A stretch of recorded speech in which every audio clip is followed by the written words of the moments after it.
What's going on, everybody? Welcome back to the Turn on the Jets podcast. I'm your host, Will Parkinson, at WillPod11 on Twitter, Instagram, and TikTok. Another victory Monday. I have not talked about a Jets loss in almost a month, which has been nice and refreshing. The Jets actually come out of a bye week, look prepared. They get a victory at home against a pretty shitty Browns team. All that said, rainy day at MetLife.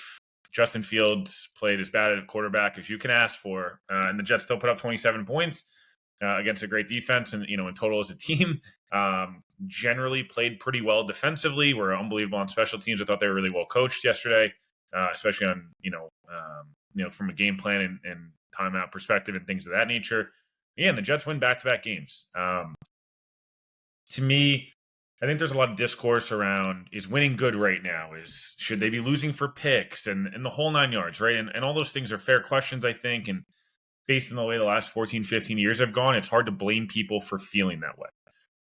I would just say this. I think, as the Giants about 20, 30 minutes ago fired Brian Daboll, the Giants are a good example of why the Jets just bottoming it out. And again, they may win 2 or 3 games. Yes, there is a path for them to win 5, 6 games. There's a path for them to lose out, right? Let's be honest. They've won a couple games. It's been really nice, but they're not like a finished product. They're good enough to win or good enough to lose pretty much any week. The Giants are a good example, in my opinion, of, hey, they held on to the coach and they found the quarterback. And so, they did, that's why they brought the coach and the GM back, and they had these small pieces. And I felt like over the last week, the Jets did a good job to me of recognizing where they're at. They're not good enough right now on either side of the football. They don't have enough talent and depth. They've self-evaled this roster over the last 8, 9 weeks in the summer and the spring and thought, hey, these guys, this is what their value is. If someone gives us their value, we're going to move on because we think, either they're not a scheme fit or the value is too good to pass up, whatever it may be. And I just felt like yesterday was a good example in the last 2 weeks, really, where the Jets were the better coached team. Say what you want about Zach Taylor. Zach Taylor's coached in the Super Bowl. Say what you want, about Kevin Stefanski. He's a 2-time coach of the year. And again, I'm not saying those teams are good. And I'm not telling you that all of a sudden we're putting Aaron Glenn in the Hall of Fame. I am telling you, I think they've been better coached the last 2 weeks than the team they were playing. The Jets were a better coach than the team they were playing coming out of a bye week. That, to me, is a huge win. The Jets, young players, even guys like, obviously a Will McDonald with 4 sacks yesterday. Breece Hall was the best player on the offense by far. Obviously, Garrett basically wasn't targeted. He was targeted once or twice and gets banged up, and we'll see if he plays Thursday, and that'll be a conversation for the midweek pod. But I don't know. I just left yesterday's game saying, hey, winning's kind of fun, and these guys need to start learning how to win. They've learned how to lose. Let's be honest, right? They've done their fair share of losing over the last 15 years, but really mainly a lot of this core of over the last 2, 3, 4 years. You don't want to start to get to a point where guys just get so used to losing. And Breece Hall kind of talked about this where, yeah, winning's fun, but we got to stop getting used to losing. And I think, unfortunately, a lot of that locker room under Robert in the Robert Saleh era got used to losing, used to rolling over and doing things like that. And I left yesterday thinking, first of all, I don't know how you watch the post-game game balls and are not happy for these guys for winning again, and how excited Aaron Glenn feels like he's got this group that feels like we talked about, now that we're bought in, you got to really, you got to go for it. And his tone, his tenor yesterday after the game, I felt like was really good. I thought the presser was good. I thought he touched all the right hit on all the right notes. The 4th and 5, something that I can tell you for a fact, they practiced all week. They've been waiting to use that. And they had an opportunity there, and the Browns are not a good football team. And you know what? The Jets took advantage and got them to do something extremely stupid, which is jump off sides there and virtually, and obviously end of the game. And it's cool when you're a team and you get to watch your team at home, no matter what time it is, what time of the year, and et cetera, take a knee to win the football game.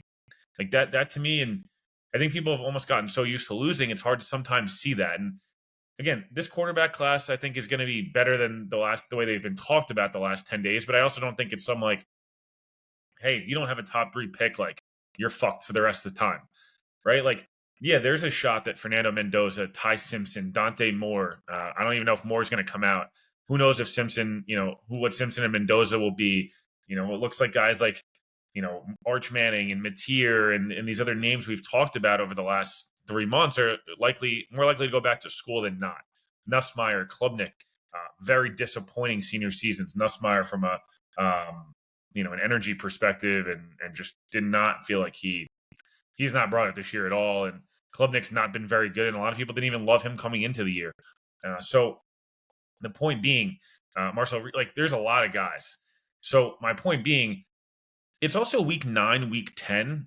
Yes, if this was week 18 and the 1-15 Jets beat the 2-14 Browns on the basis of Justin Fields having 40 yards and winning a sloppy game, I understand fans being like, hey, you just cost us the quarterback. We were going to pick number 2 and now we're picking 5 and the whole thing. That to me, while I still find it hard to ever root for losses, would understand more so. What I don't understand, to be honest, is we're in the Halloween, early November timeframe where everybody's still trying. Teams just made all-in moves at the trade deadline. Teams are evaluating their staffs. Like this is where you're getting teams' best efforts. And am I going to build a parade and build a statue for the Jets for beating the Bengals with Joe Flacco and on the road and the Browns at home with Dylan Gabriel? No one's doing that. But I sit there and think like this team needs to learn how to win. They're starting to do that. We talked so much about it. I talked for literally 25 minutes 2 weeks ago and last week as well. One of the biggest tests of the not the same old Jets is Aaron Glenn the guy? Is he not the guy? Conversation leaving 2025 will be how do they approach handling any type of success and how do they approach the bye week? They went out against, win an emotional atmosphere against the Bengals, obviously 2 weeks ago, finally get a win. The last time this team had a semblance of success, quote unquote, week 1, where it was a really entertaining, fun game, totally shit the bed against the Bills, right? And I was like, that can't happen again. Again, they really didn't have much success. Obviously, they were losing every week and losing in their heartbreaking fashion or just didn't show up and got kind of rolled over. The Bengals game, they win. Really young team, second youngest team in the NFL. How is they going to handle things? And they go into the bye week. They trade their 2 most accomplished defensive players, 2 franchise faces, and everyone's like they're punted on the season, all these different things. And guess what? They go out and they win. They came out, they played fast right away. They looked prepared. There was a lot of energy. Guys were hitting. That to me is a huge win. I don't know how you sit there and not going, hey, you don't have to overreact, but how are you not getting more excited about the potential of Aaron Glenn, both the head coach and the GM? They've made shrewd trades. Well, Aaron Glenn and Darren Mucci, the GM and head coach. They've made some shrewd trades. Harrison Phillips, obviously the Jarvis Brownlee deal, although he struggled yesterday, but generally speaking, has been a successful trade. Jawan Briggs, 3rd on the team in sacks, has been a successful trade. Could have had him 1 yesterday. Then you look at the value they got for guys like Sauce Gardner and Quinnen Williams. Glenn's kind of pushed some of the right buttons with benchings. It feels like, while Sherwood is not a perfect player, and it's really frustrating that he was late to react, and totally missed the guy on the Browns and knocked Zaire Thomas out. Like technically has played a little bit better. Quincy Williams, I didn't understand the benching and different things of that nature, and then all of a sudden yesterday played his hair on fire and was one of the reasons they won the football game. They hold on to a guy like Jermaine Johnson and Will McDonald. Jermaine Johnson has a sack yesterday, a few tackles for loss. Will McDonald has now 7 sacks and had 4 sacks yesterday, and pretty single-handedly was controlling the line of scrimmage. They've drafted and, put guys, move Joe Tippmann to right guard, and maybe it's because of the situation, but like the offensive line and that staff has done a good job throughout the year, and I feel like continues to get better. Guys like Olu Fashion who feel like they're developing. Armand Membu feels like a star already. There was a lot to like. Joe Tippmann feels like a solidified, really top half of the AFC at worst right guard. And all these guys are 23, 24, 25 years old. Membu is 21 years old. Do they need a lot more? Yes, they need plenty of help at receiver. They need a new quarterback. And I'm going to get to the quarterback as the big negative in a minute. They need more talent on defense. But there is young guys making impacts that are going to be part of your core here going forward. And you'd love to be led by guys like Jermaine Johnson, Will McDonald, feeling like they have a voice here and continue to do that. You'd love to have Breece Hall back. I think, again, whether it's the tag, it's the Kyron Williams 2 for 24 level deal. I don't want to get crazy here, but I do think he's a good player that is really important to their success. And a core of Mason Taylor, Garrett Wilson, Breece Hall, Isaiah Davis, ideally 2 more receivers. And then this offensive line is a really nice starting spot for a future franchise quarterback, whether that be through trade, free agency, or the draft. So it just feels like to me they're in a spot where the arrow's pointing up. They have one of the two hardest games, probably the hardest game left on their schedule based on circumstance. They're playing the best team in the AFC right now on a short week with Justin Fields at quarterback and likely no Garrett Wilson, no Azaria Thomas. They just traded Sauce and Quinnen. They're almost 14. I think they're 12-point dogs at the moment. I've seen 10.5 in some books, 12 on others. People are going to think they're going to get steamrolled, and they very well might. But Glenn's shown something the last 2-3 weeks. I felt like, he started to kind of find an identity for this team, to kind of embrace a little bit more of that Lions mold we were hoping to see, that, what kind of happened at the end of 2021 and, in 2022, the back half of the year, where establish an identity. We're going to be a team that's aggressive on fourth downs. We're going to go for 2 down 8. We're going to be better with our timeout usage. We are going to be aggressive in terms of trick plays. And, we've seen Engstrand, he's not been perfect. I hated some of the calls down in the red zone when Fields ended up taking a couple sacks. They kind of had a quick play inside the red zone. Didn't love that. Hated the Mechie call just in the rain. It didn't make any sense to run that deep reverse there. But the jet sweep to Arian Smith worked really well. Or, at a QB draw that, like, if Fields makes one miss, you're in a better spot. I love the, obviously the screenplay to Breece Hall to score the touchdown and the all-out pressure. Fields, credit to him, was terrible yesterday, but he did hang in there, man. And he took a massive shot on that screenplay, and the Jets have scored a touchdown. So it's not all been perfect. They're 2-7. They've not been good enough in the division as of yet. They've only played 2 games in the division, but they have not been good enough in the division. The quarterback play has been dog shit. But, I feels like a lot of the staff, especially special teams, right? Chris Banjo learned under Mike Westhoff, obviously with Peyton and Glenn and these guys, and really young dude. The players love him, I can tell you. And,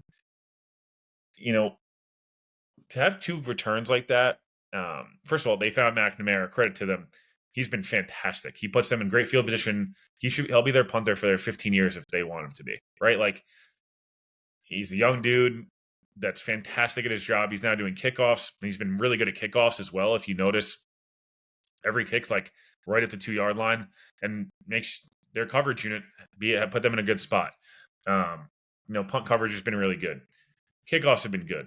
The returns, Kenny Nwanu, he's got literally 9-10 returns as a Jet. He's scored on 2 of them. Should have scored on a third. He's averaging almost 48 yards a return, which is astronomical. He's unbelievable. That return was fantastic. If he could just stay on the field for 3 weeks straight, he's housing pretty much 1 out of every 3 he returns. So man, that guy is fun, and you hope you can keep him on the field successful. Isaiah Williams, guys done nothing but prove everyone, including myself, wrong, right? He was terrible that first week.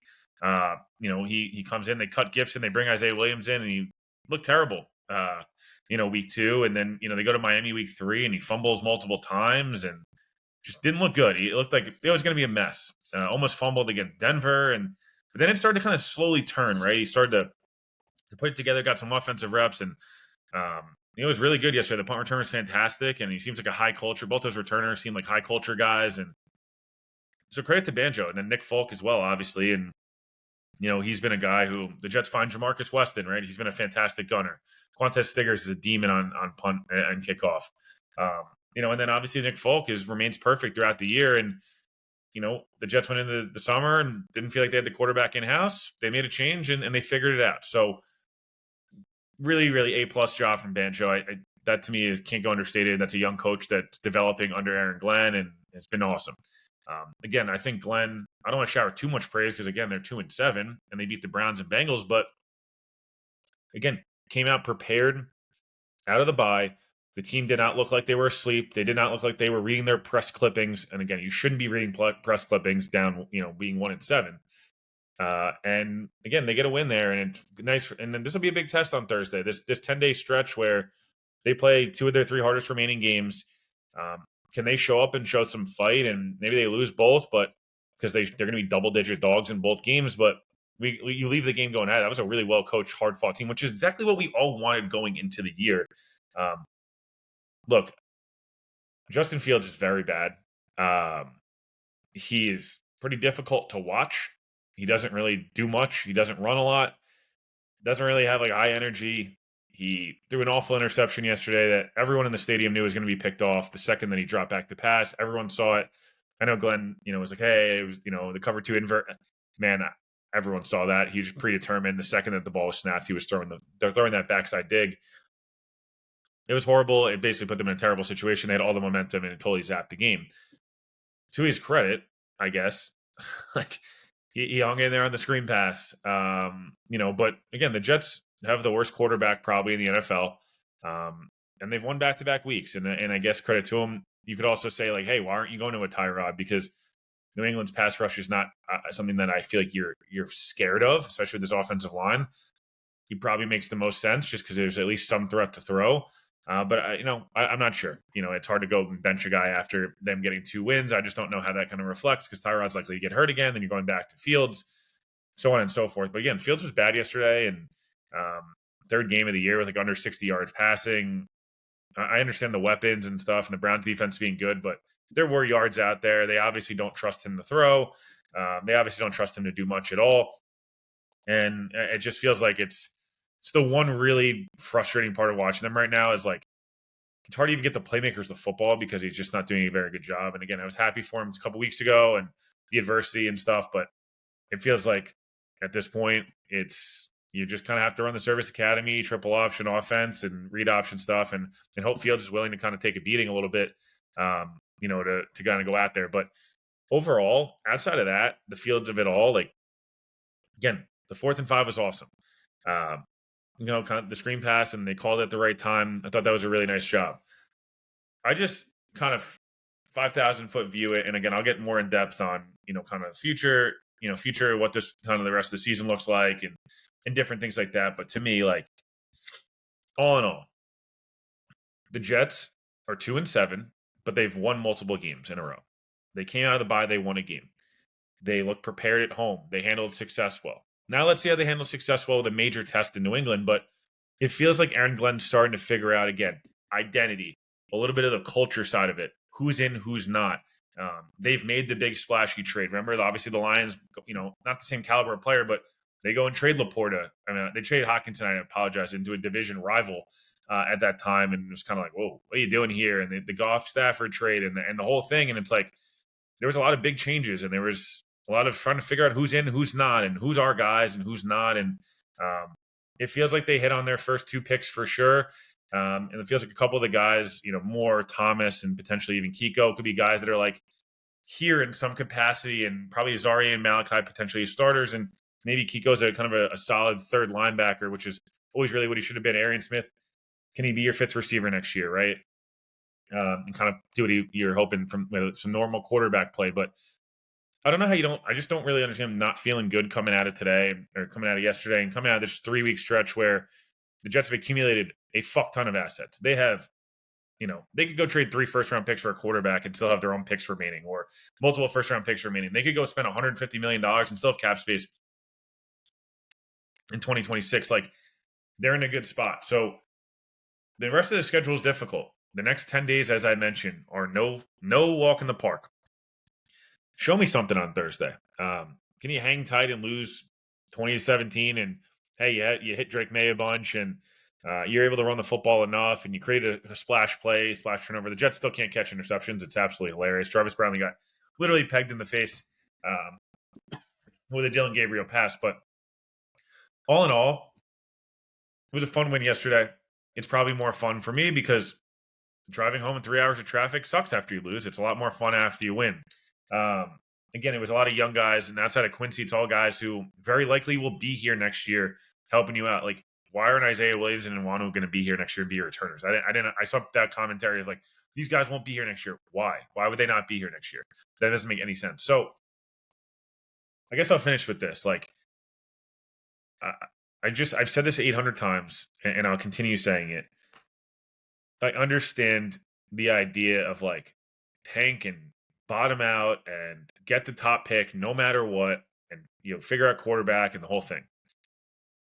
First of all, that still very well may happen.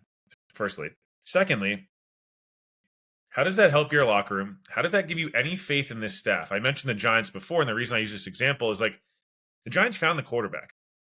They held on to their head coach, who everyone knew was not good, right? The track record showed it. He hadn't been good in 3 years. They held on to him because they're like, oh, he'll develop the quarterback and the whole thing. They've now fired their head coach in November. They've totally bottomed out this season. They're an abject mess. They're now hanging on to the GM, doing the same mistakes the Jets made with Mike McCagnon, in the transition there. Keep Rex, fire Tannenbaum. McCagnon obviously fires Bowles, but then hires Gase, and then Gase, little fingers him and then brings in Joe Douglas. And it's like, this stuff doesn't work like that. And again, I just think I want to have faith in the staff going forward. Maybe it's not Wilks per se, but I'd like to see a Jets team where, hey man, they pick an eighth because they go 6-11. They finish the season 5-4, 6-4, whatever. And you're sitting there going, oh, did Glenn figure it out? Does he have something special in Chris Banjo? Does he have a competent offensive staff at offensive line? Offensive coordinator? Glenn seems to have figured it out. The GM actually recognized this team wasn't very good, even with some of the talented players. They moved it for more draft capital, and look what they've built. Like, that stuff would feel a lot better, make me trust them having any faith in building around a quarterback more than the Jets are 1-16. Glenn's still going to get year 2. They now totally screw over the quarterback because we think everyone else in the building stinks.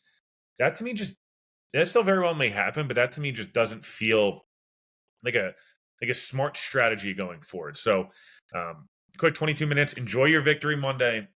We don't get them often. I thought the Jets did a really nice job honoring Nick Mangold yesterday.